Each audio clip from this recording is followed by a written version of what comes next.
Okay guys, here's the map of Athens. Back here is the boat ramp, and when I get here in the morning, first thing I do is I run all the way to the dam. Now, this lake is only 1,700 acres, so it's not that big, doesn't take that long to get to the dam. And it's pretty much wide open. The only thing you need to watch for is this point right here.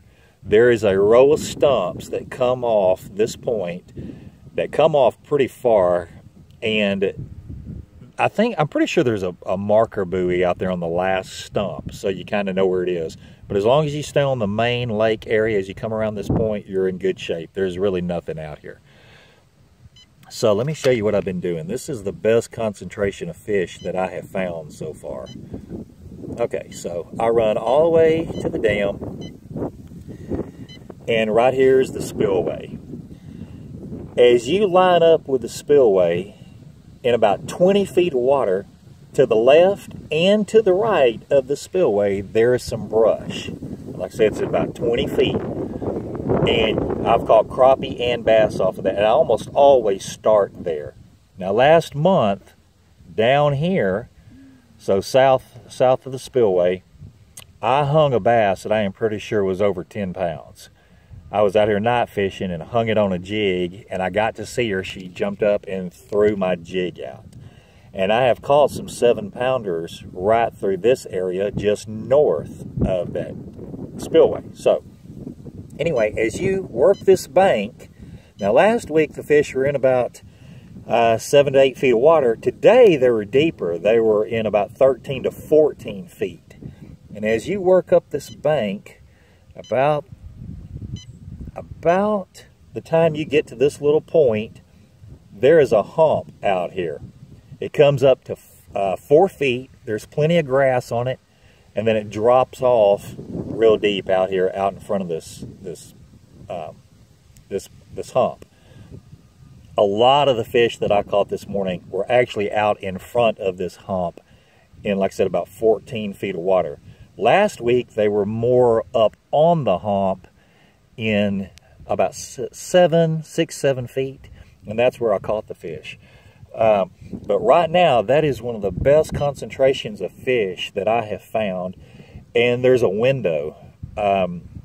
They are hitting from the time the sun comes up for about an hour. I've been catching those fish through there. Now, once they turn off and they stop, it's a real hit or miss kind of all over the lake.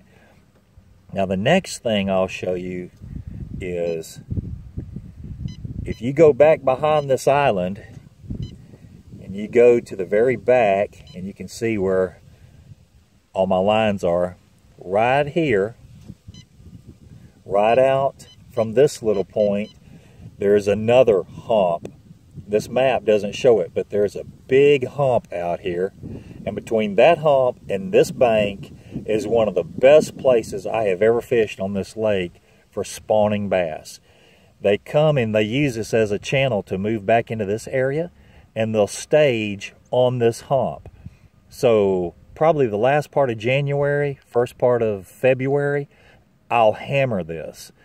I'll throw, well, there's all kinds of stuff I like to throw, but really I like to actually sit on the hump and throw out into this deeper water. Right through here is 12 feet, and the hump's about 4 feet. And I like to throw an Alabama rig over into the 12 and drag it up the bank. And I've caught a lot of fish back there, and a lot of pretty good fish. So that's a great place.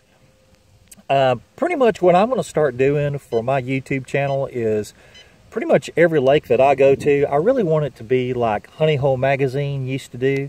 That format where I'll go out and fish.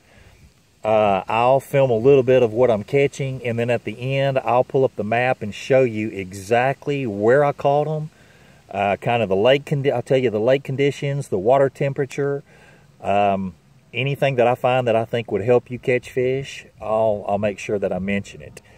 My YouTube channel, I really want it to try to be as informative as possible. I'm going to tell you the lake. I'm not going to make you guess where I am. I'll show you the baits that I'm using. I will tell you if I'm catching fish or if I'm not catching fish. Every time I come out, it's a learning experience. Even if I don't catch fish, I have learned something. either using my graph or what to do or what not to do. So anyway, that's kind of the format that I'm going to use for my YouTube channel, and I hope you enjoy it, and I hope you keep tuning in.